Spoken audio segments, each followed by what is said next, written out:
नाबालिग से रेप की कोशिश के मामले में सुप्रीम कोर्ट ने इलाहाबाद हाई कोर्ट के उस आदेश के विवादास्पद हिस्सों पर रोक लगा दी है जिसमें यह कहा गया था कि किसी भी पीड़ित का किसी भी लड़की या युवती के सलवार का नाड़ा तोड़ना या उसके निजी अंगों का हाथ लगाना अटेम्प्ट टू रेप की परिभाषा में नहीं आता है। जस्टिस राम मनोहर नारायण मिश्रा की अदालत ने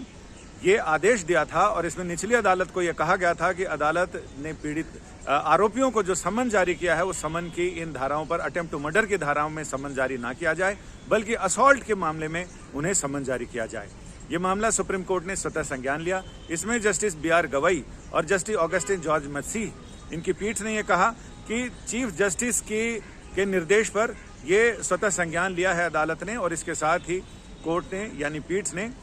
उत्तर प्रदेश सरकार को और वहां की पुलिस को नोटिस जारी किया है, नोटिस का जवाब मांगा है। इसके साथ ही पीड़िता की मां की याचिका को भी इसी स्वतः संज्ञान वाले मामले के साथ ही उसे जोड़ दिया गया है। यानी जब इस मामले में सरकार और पुलिस का जवाब आएगा उसके बाद इसमें आगे सुनवाई होगी। साथ ही पीड़ित की वकील का कहना है कि इस मामले में अभी तक FIR तक दर्ज नहीं की गई है, जबकि हाई कोर्ट को इस सारी चीज़ों से के बारे में निर्देश पारित करना चाहिए था, लेकिन हाई कोर्ट ने जो आदेश पारित किया है वो आदेश कहीं से भी स्वीकार्य नहीं होता है, किसी महिला की गरिमा को लेकर भी नहीं। लिहाजा वो अपनी सारी चीज़ें जब इस मामले में अगली सुनवाई होगी तो उस समय ये बताया जाएगा अदालत को कि इस मामले में अभी तक FIR दर्ज नहीं हुई और हाई कोर्ट ने इस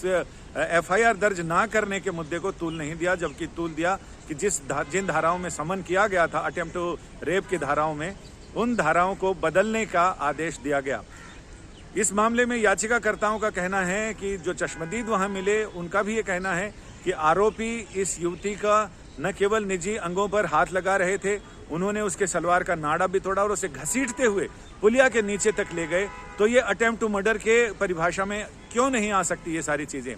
यह अब सुप्रीम कोर्ट इस मामले में स्वतः संज्ञान लेते हुए जब सुनवाई करेगा तो ये सारी चीजें सामने आएंगी और पीड़ित पक्ष के वकील और इसके साथ ही सॉलिसिटर जनरल, अटॉर्नी जनरल, जिनसे अदालत ने ये कहा है कि वो इस मामले में कोर्ट की मदद करें, तो फिर ये मामला भी और आगे बढ़ने के आसार हैं और इसमें जो भी फैसला आएगा वो इस तरह के जो आदेश आते हैं जिन पर विवाद भी होता है और जिससे न्यायपालिका की छवि भी खराब होती है, तो उन तमाम चीज़ों पर रोक लगाने का एक निर्णायक और भविष्योन्मुखी आदेश भी आएगा, निर्णय भी आएगा। संजय शर्मा, दिल्ली आज तक।